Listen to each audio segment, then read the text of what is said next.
把自己的长刀掷出了上百米，贯穿了坤信的脑袋。这一击说起来简单，可许家烟在一直对五星猎杀者压着打的情况下，本来就处在体力即将耗尽的阶段，这一下远距离击杀还能做到如此精准，实在是太不容易了。这一下几乎让他的体力槽彻底消耗一空了。可惜积累还是不够。许家烟喘着粗气自言自语。可这个时候，本来已经决定逃跑的那名五星猎杀者，在看到许家烟累到了极限，并且连武器都没有的时候，忽然改了主意。他捡起自己掉落在地的长刀，用没受伤的左手握着，随后冷笑着一步步地走了回来。许家烟深吸了一口气，站直了身体。即便浑身的衣服都已经被汗水湿透了，即便刚刚握刀的那只手还在控制不住地发抖，可是官职也仍旧没有任何的退缩。清霜之前对他的评价是没错的，明明是个贞洁烈女，却总是要装出一副小骚浪的模样。我知道你撑不住了。那名五星猎杀者说道，那种刀式根本就不该是你这种实力级别能发挥出来的，强行使用多次，会对你的身体形成极大的负荷，说不定会留下不可逆转的伤势。他虽然肩膀和后背受伤，但和体力耗尽的关只相比，明显更加占据优势。许家烟冷冷一笑，说道：刚刚没能一刀劈死你，真是有点可惜你。说着，他抹了一下嘴角的鲜血。只是在做出这个擦血动作的时候，许家烟不着痕迹地往自己的嘴里塞了一块硬糖，尤恩夫人和陈曦的同款糖果。一股清凉之意在口腔里化开，随后迅速传递到四肢百骸。许家烟觉得自己的体力槽似乎又被填上了一些，这并不是这种糖果所带来的外来力量，而是帮助他把身体深处的储备力量又抽了一些出来。当然，这一部分蕴藏在身体深处的力量被抽出来之后，日后想要彻底恢复，需要的时间也明显更久一些。在现在的武学界，这种储备在细胞深处的能量有一个统一的名字——生命的本源之力，并非修仙，只是随着科技进步，关于力量的名词有了新的叫法而已。这名五星猎杀者并未观察出官职状态的变化，他左手握着刀，呵呵一笑，说道：我的确没死，可现在轮到我弄死你了。这时候，好莱坞、阿汤哥和海狮还在与另外一个五星猎杀者交战，后者明显实力强悍，两人以2打1，居然也只是略微占据上风而已，还远没有转化为压倒性的胜势。这种情况下，他们根本没法分出一个人来救援许家烟。至于小庞那边，正在和6星猎杀者打得激烈纷呈，两人大开大合，劲气四溢，周遭烟尘四起，让人目不能视。这个朱塞佩也是杜卡罗组织的老牌猎杀者，停留在6星好几年了，估计这辈子都没法晋升7星了。虽然天赋给了他限制，但这也让朱塞佩打实了基础，几乎堪称是杜卡罗7星之下的第一人了。小庞的战斗经验其实是不如朱塞佩的，但是他能一直保持狂暴的力量输出，几乎没有任何的衰减，这就足以稳住局面，甚至占据上风了。而朱塞佩还意外地发现，这个傻大个看起来四肢发达，头脑简单，可是他的学习能力偏偏强得要命。有几次力量爆发的时候，都有了总教官博洋的影子，甚至朱塞佩的一个自己悟出来的招式，在使出了一次之后，都被小庞复制了一回，用在了他的身上。这个傻大个真的一点都不傻，武学天分高得出奇。轰！朱塞佩全力爆发，和小庞对拼了一记，气浪混合着烟尘，几乎在他们的周围形成了一股小型的飓风。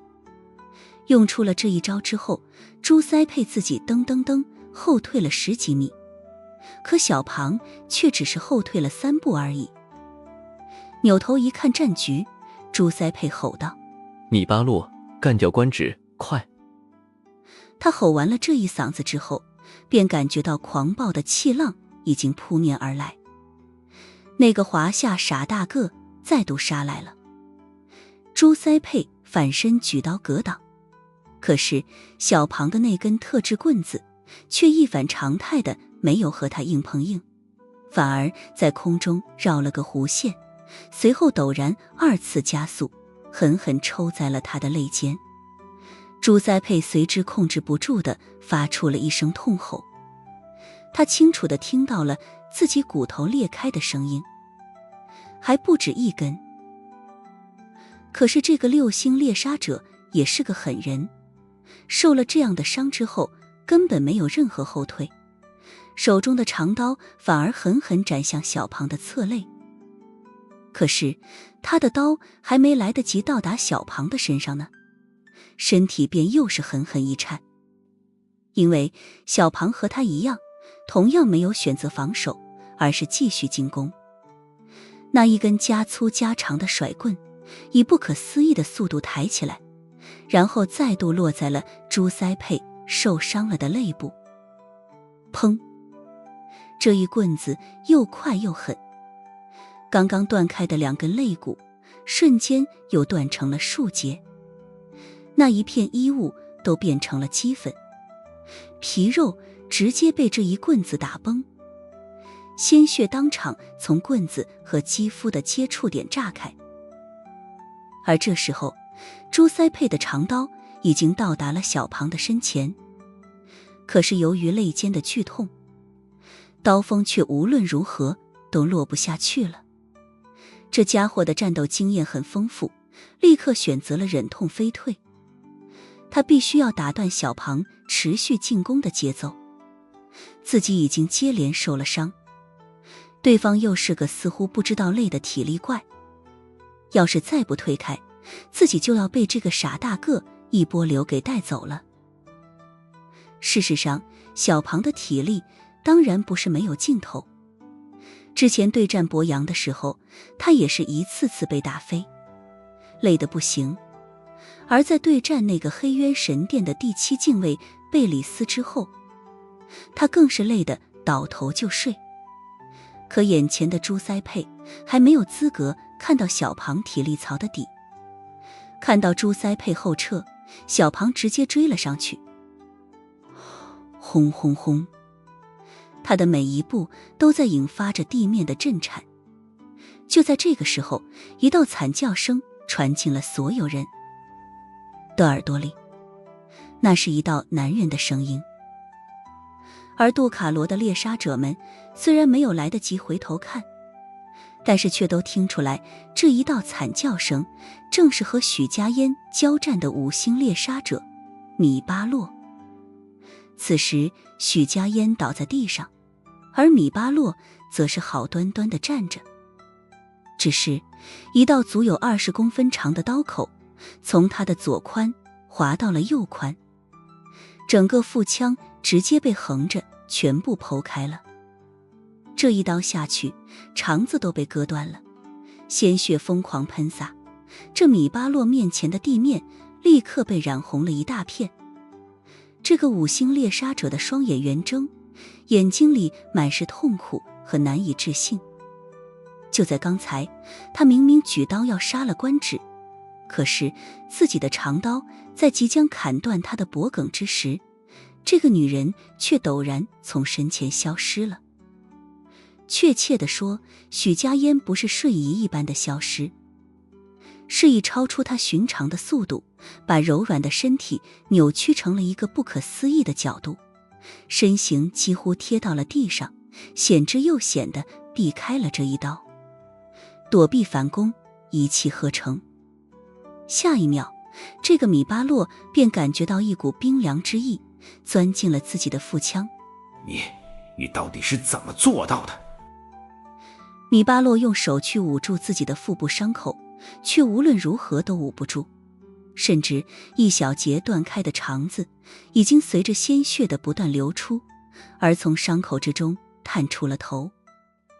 他的手已经被鲜血搞得黏糊糊的了，滑腻的触感让这位五星猎杀者觉得头皮发麻。他把断了的肠子重新塞回肚子里，可即便这样做了，那剧痛也不曾减少半分，更无法阻挡生命力的迅速流逝。原来肠子断了的感觉这么疼。这个米巴洛说着，双膝缓缓跪倒在地，随后整个身体都歪倒在了地上。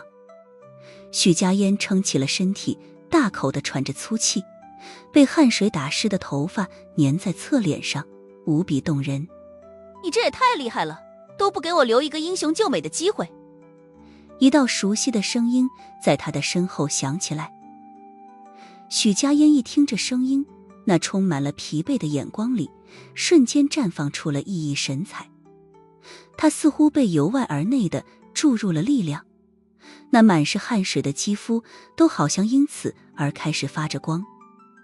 扭头一看，一个青年正站在自己的身后，那温和的眼神让人想要永远懒洋洋地泡在其中。不要再出来。这次表现不错嘛。苏无忌说道，他的手里还拎着一把刀。这把刀正是刚刚从坤信的脑袋上抽出来的。看着这把刀，许家烟顿时明白了，一声娇哼哼，你刚刚明明有机会帮我，却选择见死不救。苏无忌弯下身子，单手搂住许家烟的纤腰，将她缓缓提了起来。我当时就觉得你一定行。苏无忌对许家烟还算是比较了解，他看到了小浪当时的表情之后，就知道那个五星猎杀者一定会被他阴一次。但这个姑娘的成长速度真的远远超出了他的想象，那最后的必杀一击让苏无忌都感觉到了无比惊艳。那柔媚的外表之下，却有着一份孤傲的勇敢与决绝，动人之极。此刻在苏无忌的眼中，许家烟是前所未有的美。可许家烟大战胜利之后，最关心的话题竟是：你和雪乃睡了吗？苏无忌哭笑不得。没事，雪乃说了要等你先睡。哎呀，你俩怎么一个比一个没用？许家烟满脸烂泥扶不上墙的表情，他摇了摇头说道：这一次要不是晨曦，我差点死了。苏无忌说道：得好好谢谢他。许家烟用尽力气在身边男人的侧脸上亲了一口，随后娇滴滴地说道：要不你先把晨曦给睡了吧。睡这个睡那个的，你这个徐小浪，你当我是种马吗？苏无忌没好气地说道。许家烟眯着眼笑起来：你有什么资格当种马呀？我都把血奶都放到你的被窝里了，你居然还没配上种，丢死人了！真指望你睡到晨曦，还不得猴年马月了？苏无忌，况且那晨曦是我想睡就睡的吗？许家烟说道。你努力呀，努力就能睡到。苏无忌，我现在真的想把你给打晕。砰！这时候，一道身影自从战圈中的无尽烟尘里飞了出来，随后重重摔落在地上。看样子是另外一个五星猎杀者。此人倒在地上，身体剧烈地抽搐着，鲜血在不断地从他的嘴巴里面溢出来。好莱坞阿汤哥和海狮一起把这个实力强悍的五星猎杀者弄死了。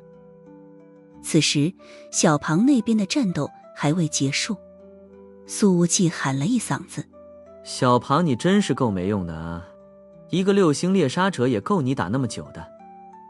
小庞一脚将朱塞佩踹开，随后喊道：老板，他和博洋很像，我想多研究一下。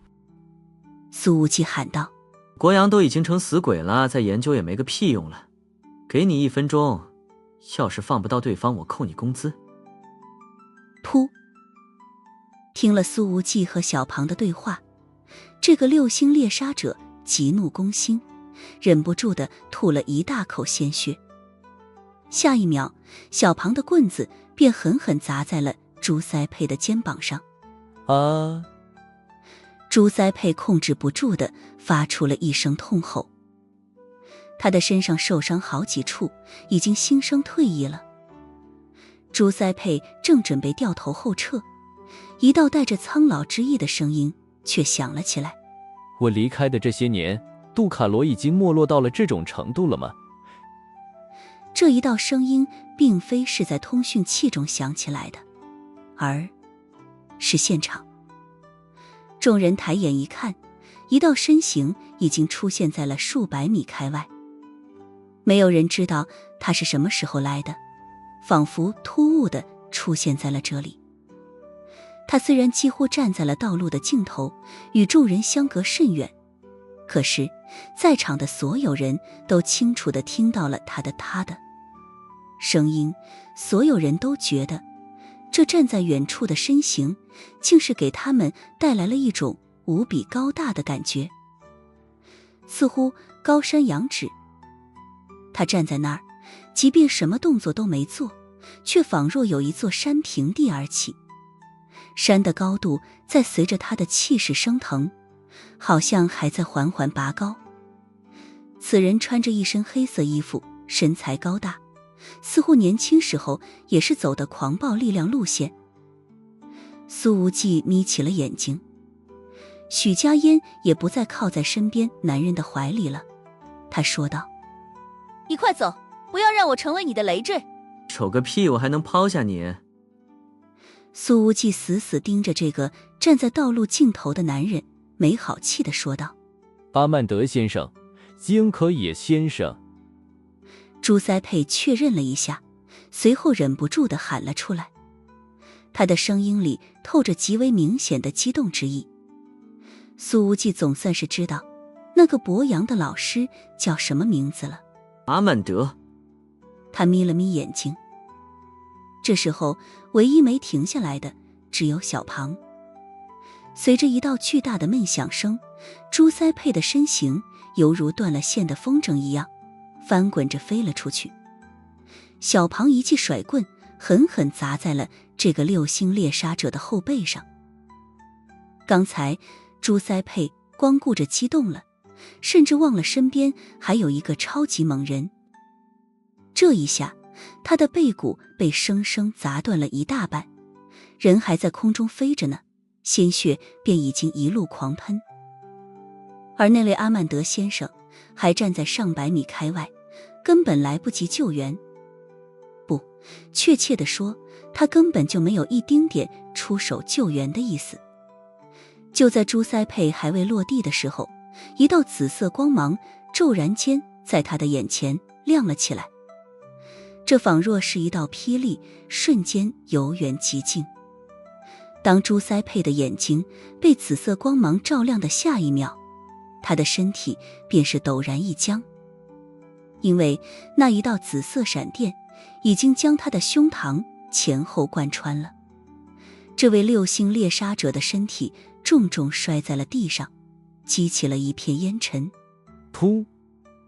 朱塞佩吐出了一大口鲜血之后，看着仍旧静静站在远处的那个身影，眼睛里浮现出了一抹绝望。阿曼德先生，这句话尚未说完，他的身体再度狠狠一颤，因为一个年轻的身影已经走到了朱塞佩的身边，将紫色软剑从他的身体里抽了出来。随着紫色软剑被拔出，一道血剑标溅在了地上。这名6星猎杀者随之扑倒在地，身体抽搐了2下，便是彻底没了动静。苏无忌甩了甩紫色软剑上的鲜血，淡淡说道：呵呵，没想到连杜卡罗猎杀者的老祖宗都出来了。在朱塞佩死了之后，那一道身影终于开始缓缓地走了过来。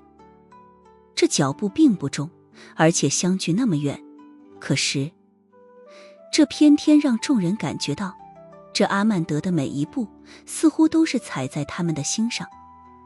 我闭关10年，出关之日却得知，我最看好的学生已经死了，杜卡罗的猎杀者们也面临着前所未有的危机。那苍老的声音响起来：听说这一切都是源自于一个年轻人之手。强悍且清晰的压迫力已经随着他的声音隔空传递而来。说话间，这个阿曼德的脚步不停，还在缓缓走近。苏无忌淡淡说道：是稳。他头也不回地说道。小庞带许家烟离开，用最快的速度。这语气里已经透出了明显的凝重。是，老板。小庞说着，不由分说地把许家烟扛了起来，朝着外面狂奔。他100%遵循着老板的命令，根本没有任何留下来搭把手的意思。许家烟立刻喊道：无忌你也走。可是转眼之间，他就已经被小庞扛着跑出了上百米了。在这一路烟尘之间，苏无忌的身形都快要看不到了。在这印度洋的炽烈日头下，许家烟的眼泪汹涌飙出，平日里的娇媚样子已经完全见不到了。小庞，你回去帮他，你回去帮他呀！许家烟哭着喊道。小庞一声不吭，扛着不知道第几个老板娘飞速狂奔。你们就是苏无忌对剩下的2名银月杀手喊道。好莱坞阿汤哥和海狮对视了一眼，随后问道：请问阁下是暗影天王？苏无忌盯着阿曼德，头也不回地淡淡说道：没错，走吧。其实当这个年轻人说出博洋是死于他之手的时候，这2名银月杀手已经明白他的身份了。天王大人保重。阿汤哥和海狮对苏无忌的背影深深地鞠了一躬，随后迅速离开。面对那么强大的对手，阿汤哥和海狮并不认为自己能帮到暗影天王。于是烟尘弥漫的场间只剩下了苏无忌和阿曼德。后者缓缓走来，脚步并不快，即便看到银月的杀手们撤走，他也没有任何拦截的意思。我其实已经老了。阿曼德说道。已经早就不想过问世事了。苏无忌直接说道。那你回去啊。听了这句话，阿曼德淡淡说道：难得遇到一个这么有意思的年轻人，博洋能死在你的手里，不冤，薛我。苏无忌说道。你这是从哪里看出来我这么多优点的？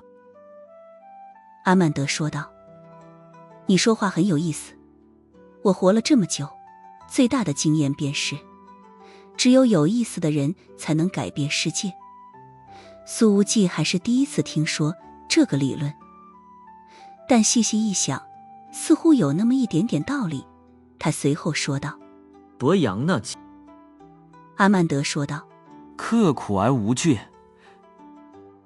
苏无忌说道：你现在不是来杀了我的吗？还在和我聊什么？阿曼德说道：你知道吗？我并不关注现在的杜卡罗会怎么样，他们究竟是会堕落还是会崛起，都和我没有半点关系。苏无忌听了这话，稍感意外，这听起来不像是一个杜卡罗猎杀者体系的创始人该说出来的话。我还以为你会迫不及待地给自己的学生报仇。阿曼德说道，当你经历像我一样多的时候，就不会在意那么多故人的离去了。当你见过太多生命的逝去，就不会因此而产生多少心理波动了。苏无忌说道，那这样活着还有什么意思？你没有真正感兴趣的事情吗？阿曼德说道，有，比如壮大我自己的实力。苏无忌摇了摇头。所以你盯上了我哎？阿曼德说道，在你刚刚甩出那一剑的时候，我就看出来了，你的力量运转体系很有意思，是我之前一直想要研究，但没领悟的那种。说完这句话，他已经停下了脚步，站在了距离苏无忌只有20米左右的地方。不知不觉间，这位阿曼德已经把几百米的距离走完了。苏无忌暗暗感叹这老家伙的毒辣眼光，但还是摇了摇头。那你喊我一声师傅，我说不定可以勉为其难地收下你这个徒弟。不用了。面对苏无忌的嘲讽话语，这个阿曼德一点也不生气。他说道，我自己能试得出来。说完，他一抬手，直接朝着苏无忌抓了过来。这五指一张开，似乎让这一片天地的风云都为之而变色了。苏无忌屏息凝神，周身的力量已经开始疯狂运转。对方就这么一个简单的动作，已经让他感觉到了强烈的危险感。可是下一秒，阿曼德的攻击动作便被他自己生生刹停了。因为一道身影已经从路边的树林里冲到了场间，踉跄着站定，随后双手扶着膝盖，气喘吁。嘘，阿曼德大人。他抬头看着面前的老人，语气里透着惊喜和激动。苏无忌不认得这个人，但是却从通讯器里听到过他的声音。此人居然是那个7星猎杀者海瑞克。而这时候，一道娇俏的身影也从建筑物后面走了出来。他依然穿着那身纯白色的夏装，身材窈窕流畅，那高贵冷艳的面孔上虽然沾着一层薄薄的灰，衬衣角也有些微脏，却并未影响她的美，反而更显出一股动人的风情。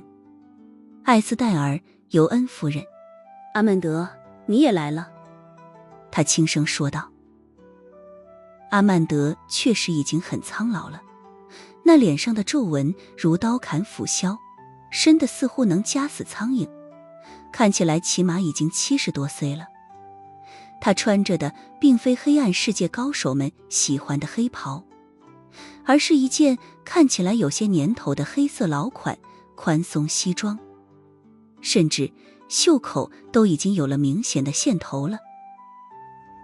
看到这个老人，7星猎杀者海瑞克也像是直前的猪腮配一样，激动之意已经掩饰不住。这一次他信心满满地来到莫桑科罗岛，本以为可以直接重创银月的主力杀手团，可是却被银月见招拆招，还遇到了一个他做梦都没想到会出现的人。艾斯戴尔，这个看起来漂亮又高贵的女人，简直是每一个杜卡罗猎杀者的一生之敌。我记得你。阿曼德看了一眼海瑞克，我还教导过你。海瑞克此时看起来颇为狼狈，从嘴里吐出的血已经把下巴和胸口的衣服尽数染红了。是的，听说您来了，我实在太激动了。此时的海瑞克完全没有了之前在坤心面前嚣张跋扈的样子了，谦虚的就像是个刚刚入行的新人。他知道，只有眼前这个男人才能拯救海岛上的杜卡罗猎杀者们。10年前，你的天赋就是最让我意外的。10年后，你显然已经兑现了自己的天赋，这很不错。阿曼德说道。是的，海瑞克深深地吸了一口气。但是大人，我没想到他。阿曼德没有任何责备海瑞克的意思，他说道：你被他打伤，并不怪你。海瑞克站了起来，又有一缕鲜血从他的嘴角溢出来。堂堂七星，却遭遇如此失利，让他的眼睛里满是挫败。本想大展身手，却直接栽了个大跟头。这么巨大的落差，特么的，谁能受得了？阿曼德看到了他的灰败眼神，淡淡说道：如果还能离开这座岛，随我去闭关吧。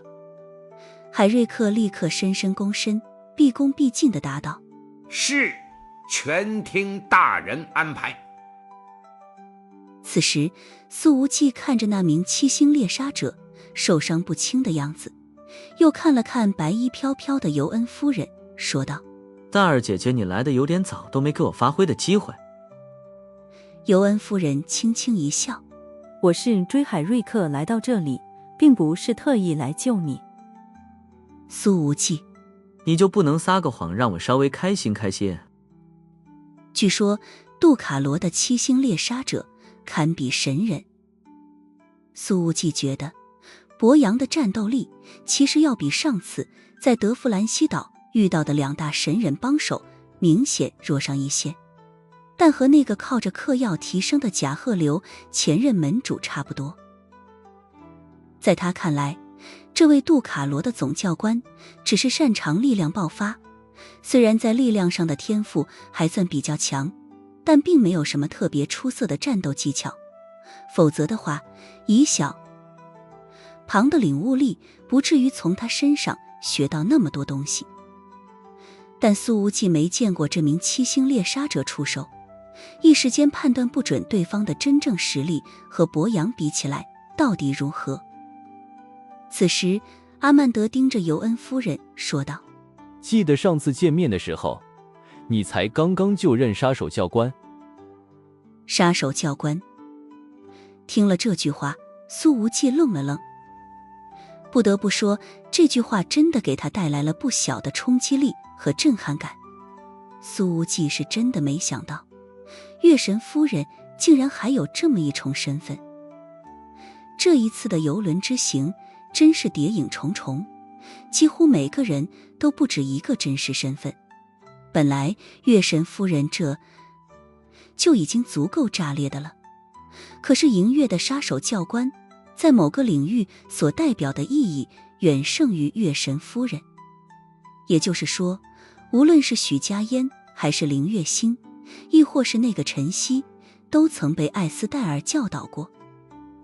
艾斯戴尔没立刻回答阿曼德的话，反而转向苏无忌，微笑着说道：怎么，对我这一重身份那么惊讶？苏无忌深吸了一口气，自嘲地笑了下。我本以为月神喜欢的不会是个普通的女人，但没想到你不普通到了这种惊人的程度。听了这句话，苏无忌还没说什么，倒是阿曼德那张老脸上露出了些许诧异的神色。你是月神喜欢的女人？艾斯戴尔没有回应阿曼德，看向苏无忌，表情柔和，说道：无忌，希望你不要怪我没向你说明，因为我的这个身份毕竟有些敏感，说出去也有些惊人。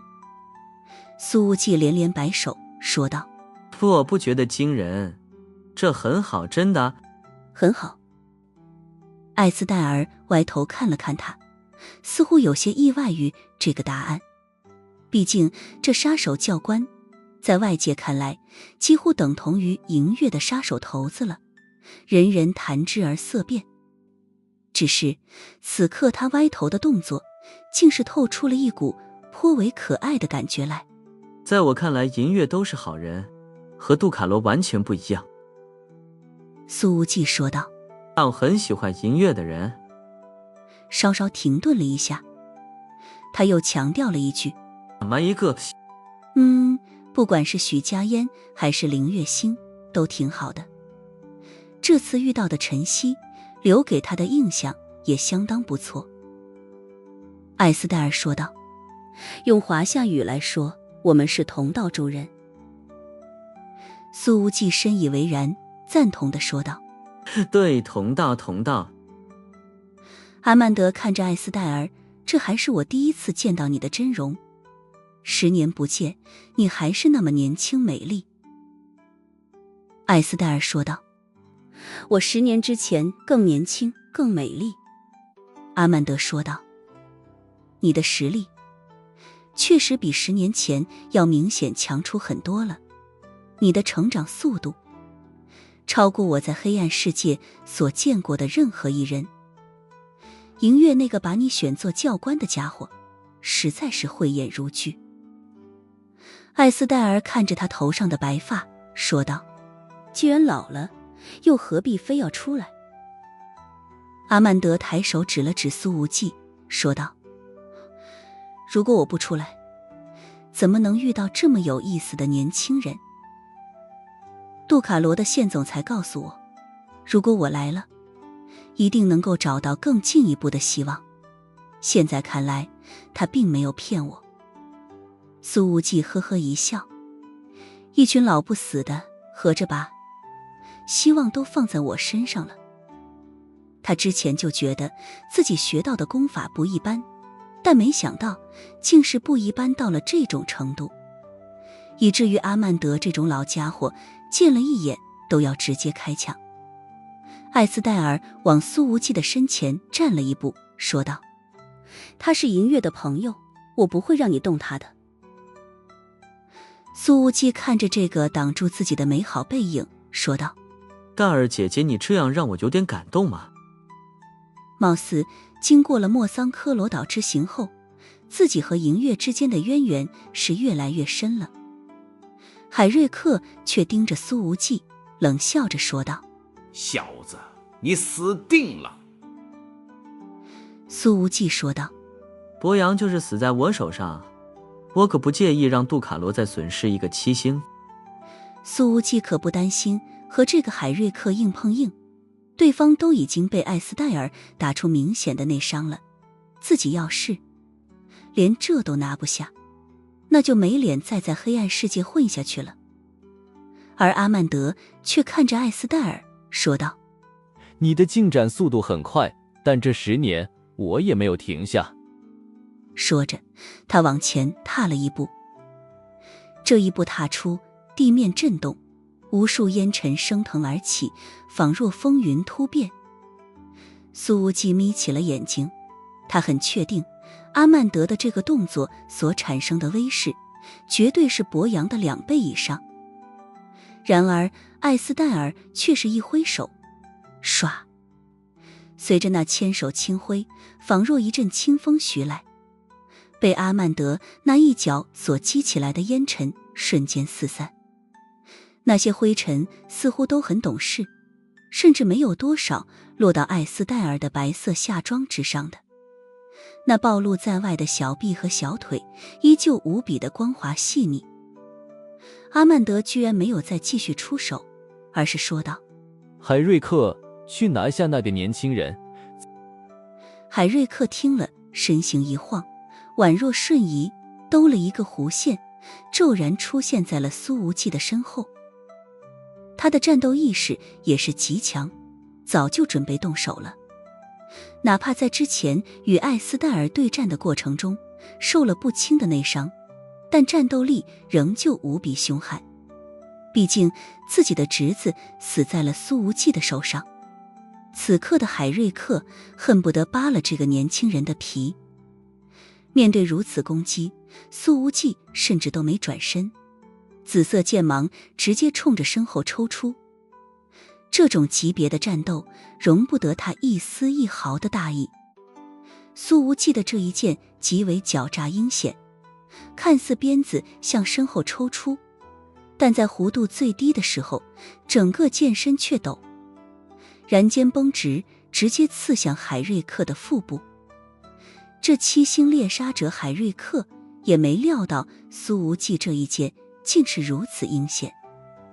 在剑锋眼看着就要刺破衣物的时候，他瞬间把身体扭曲成了一个不可思议的角度。唰，紫色软剑切掉了一大片衣服，但海瑞克却已经腾身而起，完全越离了紫色剑芒的攻击区域，来到了苏无忌的身前。他的双手交错，抓向苏无忌的喉咙，而在他的手上戴着一个泛着金属色的手套，在手套的上面还有着狼爪一样的利刃。苏无忌立刻后退，同时紫色软剑绷得笔直，狠狠斩在了这手套之上，火花迸溅。而海瑞克的攻势却是一点不减，凶悍之极，仿佛一头饿了许久的野狼在对着猎物发起猛攻。他的每一爪似乎都能撕裂空气，要是碰到了人，绝对能连皮肉带骨头全部给抓下来。可在刚才，艾斯戴尔就是和拥有这种武器的海瑞克对战，在自己几乎毫发无伤的状态下，把他打出了严重内伤。苏无忌一念及此，更加觉得艾斯戴尔深不可测了。不愧是杜卡罗的七星，这个海瑞克的攻势一旦形成，根本不给苏无忌有手转攻的机会，每一下皆是爆裂到了极点。紫色长剑已经和那一双狼爪碰撞出了无数火花。苏无忌的防御密不透风，但是海瑞克的攻势却没有丝毫受阻。给我去死吧，垃圾！海瑞克大吼一声，狂暴的劲气从金属手套上爆炸般的涌出。这一刻，紫色软剑的剑光似乎都要被打散了。而就在这时候，一道身影忽然自旁边的树影下冲出来，狠狠撞在了海瑞克的身上。这一下的速度实在是太快了，海瑞克又沉浸在猛攻的状态里，当他觉察到的时候，已经晚了。他的身形被撞得偏移了出去，而撞他的那一道仙影则是重重落在地上，失控地高速翻滚着。苏无忌没有浪费这次机会，紫色剑芒暴涨，直接在海瑞克的身上劈出了一道猩红血光。苏无忌这一剑之后，海瑞克的后背的皮肉登时被削飞了一大块，伤痕深可见骨。这位七星猎杀者当即痛地发出了一声大吼。事实上，以他这种级别的强者，对于力量的控制水平，寻常刀剑已经难以伤到他们了。以海瑞克的战斗经验，往往敌人的刀锋在劈到他身上之前，他便会提前调集体内的力量顺，剑距于刀锋落下之处的皮肤上硬抗这一击。事实上，虽然海瑞克被这突然杀出来的人影撞翻了出去，可是他却精准地预判到了苏无忌的这一刀，提前聚力防御。可是那一把紫色软剑的锋利程度还是超出了海瑞克的想象，完全视他的防御为无物。剧烈的痛楚已经将海瑞克彻底笼罩。该死的混蛋！他恶狠狠地骂了一句，身体不受控制地翻滚了2圈，背后的伤口在地面上留下了一大片血痕，而一道紫芒紧随其后，扫在海瑞克刚刚落地的地方，离出了一道足有半米深的痕迹。刚刚但凡海瑞克的躲避动作稍稍慢一些，苏无忌这一剑就能再重创他一次。可是在劈出了这一剑之后，苏无忌却放弃了继续进攻的机会，因为他已经急急转向，奔向那个把海瑞克撞翻的身影。此时这姑娘正趴在地上，鲜血从嘴巴里不断溢出来，已经把身前的地面染红了一片，竟是深田雪乃。这个东洋姑娘在关键时刻永不畏死地冲出，给苏无忌创造了重创海瑞克的机会。以雪乃中校在特种部队所练就的实力，大概能战胜杜卡罗的4星猎杀者，可是以常理来看，在面对7星强者的时候，对方就算是站着不动让他来打，他应该也是完全打不动的。这一次海瑞克即便是处在腾空而起的状态，深田雪乃想要把他撞出去也是极难的一件事情，但他偏偏做到了。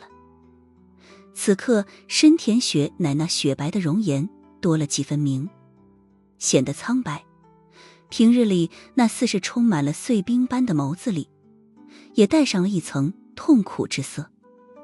在双方相撞的那一刻，他觉得自己好像撞到了一台横向路过的重型卡车，深田雪乃用尽全力，自然承受了极强的反震冲击。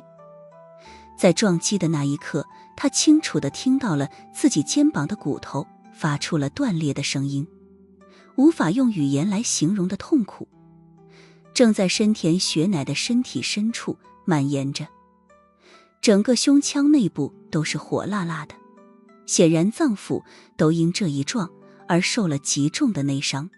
雪乃，你的感觉怎么样？苏无忌把对方扶着坐了起来。我没事。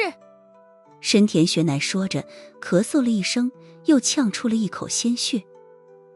那苍白的容颜因下巴处的猩红血迹而变得无比让人心疼。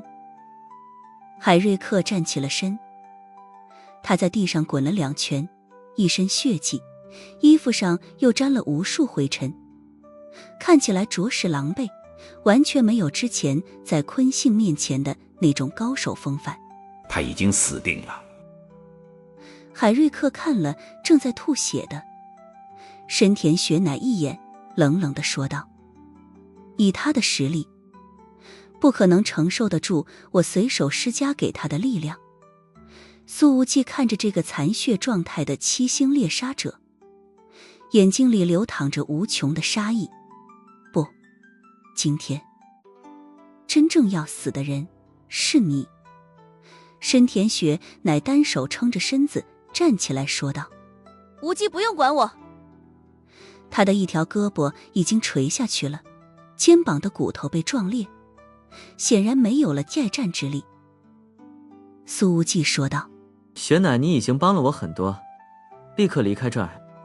他并未多聊，话音未落，紫色软剑便是一挥，再度杀向了海瑞克。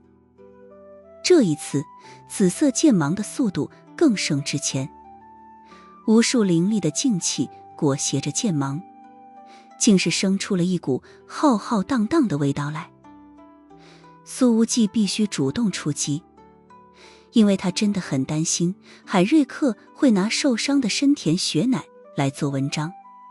毕竟杜卡罗的这些猎杀者根本没有任何底线可言。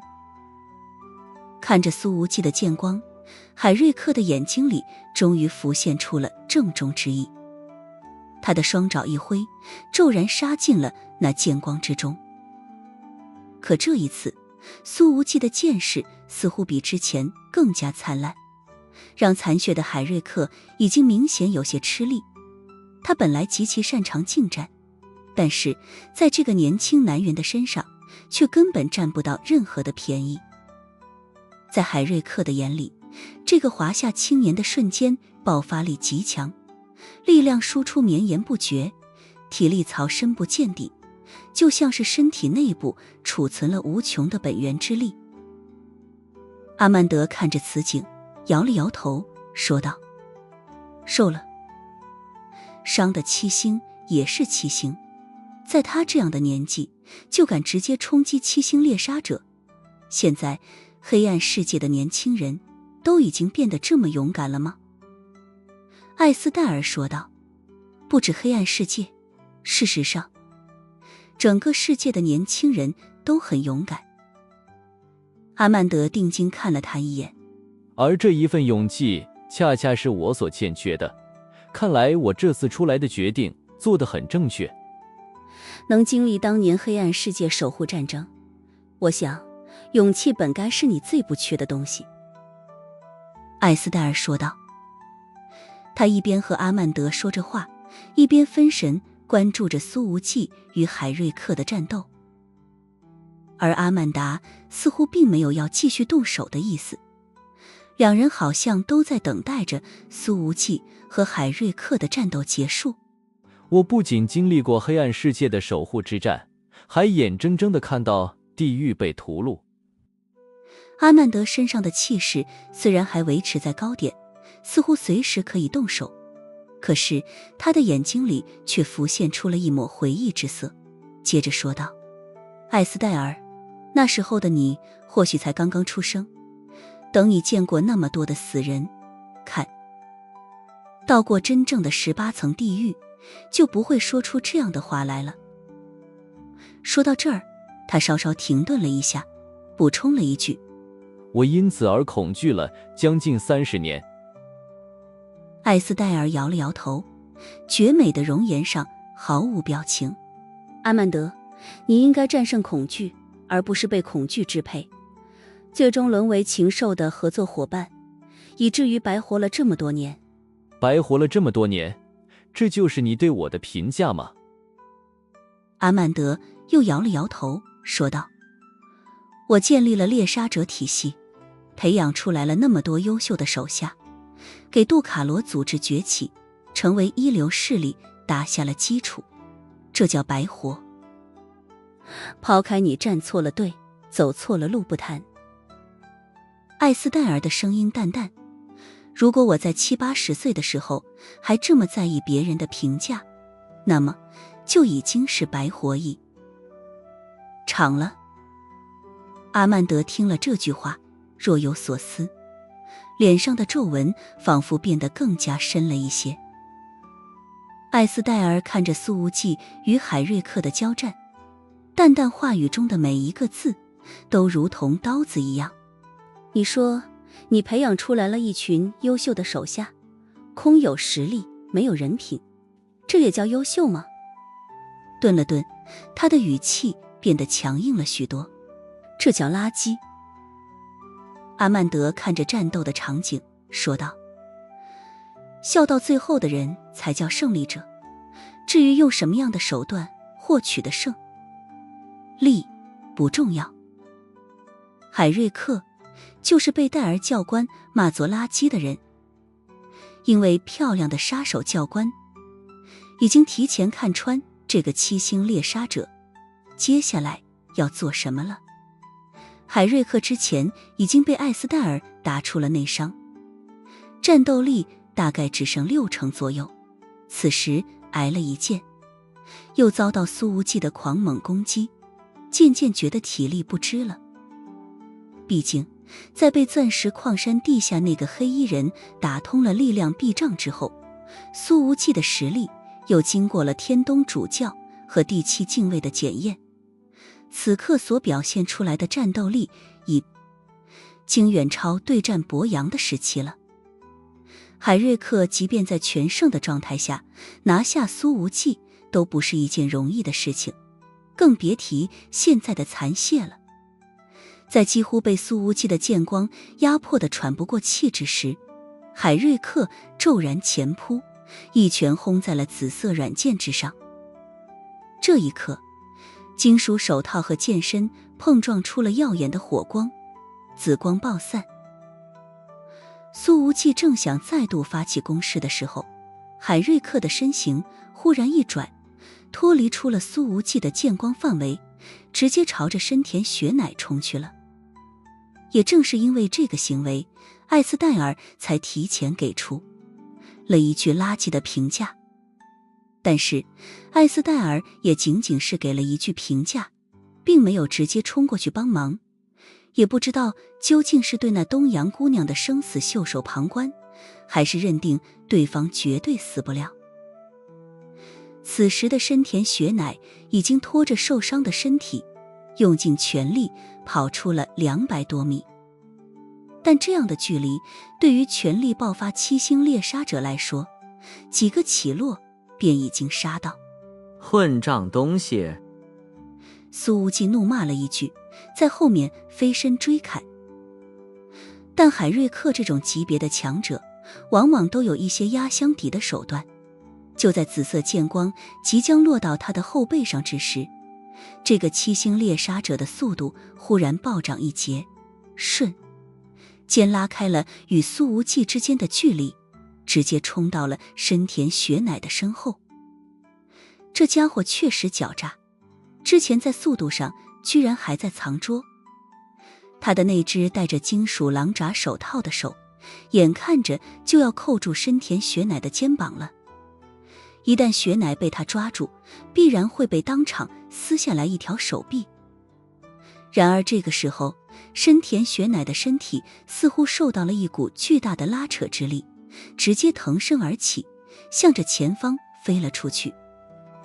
而在他的身形飞起之后，一道黑衣身影已经出现在了他原先站立的地方。这黑衣身影的一条胳膊也是垂下的，他的另外一只手中握着一把长刀，直接劈向了海瑞克的面门。竟是先前便已经受了伤的陈曦。他在关键时刻出现，冒着生命危险救下了深田雪乃，还能给海瑞克形成出其不意的一击。海瑞克的反应极快，直接伸出狼爪攥住了长刀，狠狠一扯。陈曦有伤在身，完全抗不住这样的拉扯，身体直接被带得飞了出去。海瑞克暴怒之极，正想要一爪子撕碎这个碍事的银月杀手，可这时候他的身形却狠狠一颤，一道紫色光芒重重踢在了他的肩膀上。海瑞克的肩膀被劈开了一半，血光溅起，身体失去了平衡，摔落在地。而陈曦明明已经翻滚着飞出，却在空中调整了身形，手中的长刀支出，画出了一道弧光，直接穿透了海瑞克侧肋。艾斯戴尔绝美的唇角勾起一抹微然笑意，微潮又欣慰的声音在莫桑科罗岛的热风中响起：阿曼德，你苦心培养的得力手下，与我教出来的人，差距还真是很大呢。这一刻，那抹笑意映衬着海岛上空的骄阳，美得惊心动魄。海瑞克的肩膀被紫色软剑劈开了一半，剧痛让他落地不稳，几乎栽倒在地。这种时候，面对陈曦这出其不意的反攻，他根本没法调集力量去阻挡那把长刀。肋间的剧痛让他的身形不受控制地狠狠一颤。而苏无忌趁此机会反手又是一剑，凌厉之极的紫芒劈过，精准地劈进了海瑞克肩膀的剑伤之中。随后那一条胳膊便被完整地切下，落在了地上。耶，哈哈！海瑞克什么时候受过这样的伤？他痛得发出一声大吼，在地上翻滚了好几圈，甚至顾不得捡起掉落的断臂，直接全速朝着远方击射而出。与此同时，陈曦也是眼看着要摔在地上了。之前在港口的激战中，他的一侧肩胛骨被6星猎杀者的匕首生生插裂。此刻看他最先要摔落在地的位置，正是那一侧的肩膀。刚刚那一掷似乎让陈曦用尽了力气，根本没法再调整身形了。这要是粉碎性骨折的肩胛骨再这么摔上一次，能疼个半死。陈曦已经死死地咬住了牙关。然而这个时候，一道身形横冲而来，直接准确地接住了他，随后稳稳落地。谢谢。苏无忌抱着晨曦，由衷地说道。晨曦的嘴角溢出了一抹鲜血。其实他现在还是戴着黑色口罩的，只是这一刻苏无忌看得很清楚，那黑色的口罩已经被血迹淹透了一片。本来就有伤在身，又被海瑞克扯飞，还拼着全力在空中发出最后一击，晨曦的内伤无疑加重了不少。不憋嘛。苏无忌说着，伸手就要帮晨曦扯掉口罩，然而后者一抬手挡住了苏无忌的动作，反而借着这一下一扭头，这一扭头长发飘转，正好挡住了侧脸。当他再转回来的时候，苏无忌赫然发现晨曦居然给他自己光速的换了个口罩，这动作也不知道练习过多少遍。苏无忌距离这么近，甚至都没看清楚他是怎么换的。我没事，问题不大。晨曦抬起那弹韧有力的大长腿，从苏无忌的身上下来，说道。然而苏无忌分明看到他后背处的衣服已经快要被鲜血湿透了。之前把深田雪乃扯飞的那一下，晨曦用的是受伤的那条胳膊，因为他那一只完好的手臂还需要握着刀，等着对海瑞克发起攻击。这得多疼！这个女人的意志力确实坚韧的超出了想象。此刻深田雪乃也从远处走了过来，他看着救下自己的晨曦，冰眸中映着对方衣服上的暗红血迹，眼眶随之红了。随后深田中孝深深地鞠了一躬，停顿了足足5秒钟，他才直起了身子道：谢谢您。晨曦深深地吸了一口气，又往自己的嘴里塞了一块补充体力的硬糖，有气无力地说道：你不用谢我，我知道之前在街角楼顶的狙击手是你。当时晨曦开着车，被2辆杜卡罗的越野车狂追不舍，正是深田雪乃的一发子弹打爆了杜卡罗枪手的脑袋，给晨曦创造了掉头反击的机会。深田雪乃有点意外：你看到我了？后来在港口也见到你了。晨曦的声音中明显透着虚弱和疲惫，说道：你很漂亮，也很善良。在这座岛上，几个姑娘你救我，我救你的，可以预见的是，她们彼此间的关系未来必然是一片大和谐。苏无忌说道：你们快点离开这儿，我去追杀海瑞克。说着他便迈步要冲出去，可是他的手腕却被一只微微发凉的柔软牵手给拉住了。是晨曦。他轻轻摇了摇头：你不用去了，前面有营月的主力杀手。苏无忌还不放心，那个海瑞克是7星猎杀者，我怕你们的杀手堵不住。而他的话被晨曦打断：不止我们的人。说完这句话，他已经没有力气站着了，顺手扶着苏无忌的胳膊，缓缓地坐在了地上。苏无忌，还有谁？可这时候剧烈的气爆声已经突然炸响，宛若平地起惊雷。在海瑞克落败之后，阿曼德终于出手了。在顶尖的猎杀者和营月的主力杀手分出高下之后，两边的教官终于开始了他们之间的较量。此刻被斩断了一条胳膊的海瑞克已经急速跑出了2公里了。他停下脚步，大口地喘着粗气，满脸皆是疲累与愤恨。堂堂7星猎杀者，在杜卡罗的内部地位崇高，居然在这一战里直接变成了个残疾人。这换成是谁能接受得了？暗影天王，你真的该死，该死！海瑞克气得大骂。然而这时候在他的前方忽然出现了3个身影，2男1女，3人皆是穿着黑色的战斗服，每人的身上都是充满了强烈的肃杀之意。在他们战斗服的左胸口绣着一弯银色的月亮，全部是银月杀手。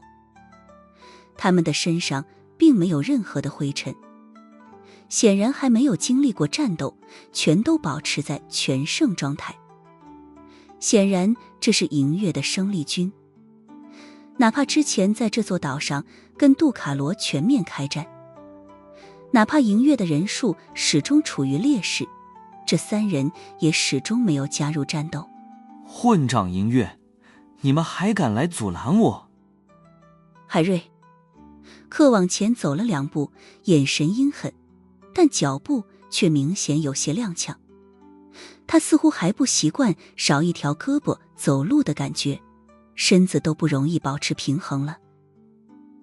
3名银月杀手齐齐拔出了长刀，而海瑞克则是伸出了右手的狼爪，上面的金属利爪仍旧泛着让人窒息的寒光。站在3人中间的那名男性杀手说道：指挥官猜到你会走这条路，让我们提前在这里等你。银月的指挥官他也来了。海瑞克的表情微微一变，你们银月这次还真是舍得下血本，指挥官和杀手教官都来了。为首的杀手说道：所以这次杜卡罗必败无疑。海瑞克低吼道：不，他们都会死在阿曼德大人的手下，杜卡罗永远不会输。说完这句话，他居然一抬手狠狠咬了一下自己的手掌心。他的手上戴着狼爪金属手套，可是这么一咬，手套的掌心皮质位置被他咬出了一个口子，一个小胶囊从中掉出来，落入他的嘴巴里。海瑞克立刻咬破了胶囊，一股苦涩的味道使在他的口腔之中化开。他的声音之中开始透着强烈的狠辣。我虽然受了重伤，但在死之前起码拧断你们其中1人的脖子，另外2人也会被我扒掉一层皮。说完，他主动朝着3名银月的主力杀手冲了过去。此时双方之间的距离大概30米左右，海瑞克一个暴冲，瞬间冲过了10几米的距离。可是这看似充满了决绝之意的一冲，忽然发生了转向，爆裂的力量从他的脚底爆发而出，让海瑞克的身形宛若瞬移一般朝着斜侧冲了过去。他这一下根本就不是进攻，而是逃跑。什么7星猎杀者的骄傲和勇气都特么的不要了，这些虚名哪有生命重要？银月的3名主力杀手本来都摆出了防御阵型，这一下直接被海瑞克的动作给闪到了腰。不愧是7星猎杀者，撒丫子逃命的时候是真的展现出了顶级水准。当银月的杀手们想要追击的时候，海瑞克已经快要消失在视野之中了。这3个杀手此刻才后知后觉，海瑞克之前呢，不平衡的走路姿态，每一步看起来都踉踉跄跄，完全都是演的。现在跑得比谁都顺溜，这个家伙的狡诈程度超出所有人的想象。一群蠢货，等着本大人杀回来的那一天吧。海瑞克怒吼着狂奔着，感受着刚刚服下的那个胶囊还在不断地散发着药力。他觉得自己今天绝对能逃出升天了。然而这时候一股危险的感觉忽然自他的心底生气。这种感觉是莫名的，因为海瑞克根本判断不出这危险感究竟是从何而来。毕竟能伤到自己的苏无忌还不知道被甩到哪里去了，银月的3个杀手也已经被拉开了距离。嗡，似乎是一道弓弦被拉动的声音，随后紧接着响起的便是锐利的破空之声。一道黑色的影迹在前方的山林之中升起，划出了一道弧度凌厉的抛物线，朝着海瑞克当头落下来，竟然是一道黑色的箭矢。这速度实在是够快，几乎只是一眨眼，箭矢的尖端便出现在了海瑞克的面门前方了。他已经第一时间抬起手来，那一根箭矢正中手套上的金属狼爪。吭，火星溅起。什么人？海瑞克吼道。刚刚那一剑所蕴含着的力道极大，竟是让他的手被震得发麻了。在黑暗世界混了这么多年，海瑞克还从来没有和弓箭高手打过交道，这让他感觉到了一股强烈的诡异与不安。嗖嗖嗖，回答他的只有一道又一道的破空声。海瑞克不断翻滚着，狼狈不堪，但先后惊险地躲过了6支箭。那个弓箭手的移形换位速度也很快，这6支箭过后，海瑞克甚至都没能锁定对方的具体位置所在。然而海瑞克才刚刚稳住身形，一口气尚未喘上来呢，一支隐蔽性极强的箭矢居然贴着地面飞来，直接穿透了他的小腿骨。耶，哈哈！海瑞克单膝跪地，疼得满脸大汗。他看向箭矢射来的方向，咬着牙吼道：“你给我出来！混蛋，既然是高手，就不要藏在树后面，和我正面对决。”好，如你所愿。一道清冷的声音传来，随后海瑞克便看到一个身穿黑色战斗服的女人从山林之中缓步走了出来。她把长弓和箭筒轻轻放在旁边的地上，然后从后背上取下了一把长刀。那刀身细长，竟是唐刀。